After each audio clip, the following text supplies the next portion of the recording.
sewutshelwa yimuvafa ufuna ukwenza umathabathabana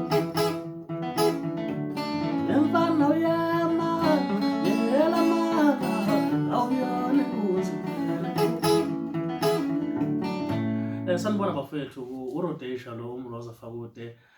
Njengamanje ngisemgaqweni ngiphikelele eThekwini ngiyalapha eMlazi e17 mangisuka eMlazi 17 ngiphikelele kwaMnyandu. Mangisuka kwaMnyandu ngishona phansi kwaMashu.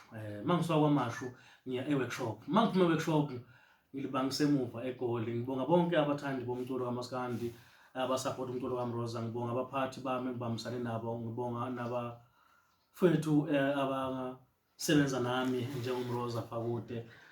Ekwazi ukuthi ngithi ukuthinta kancane ngikhombisa ukuthi hayi adlala ugogo sekuyimi model.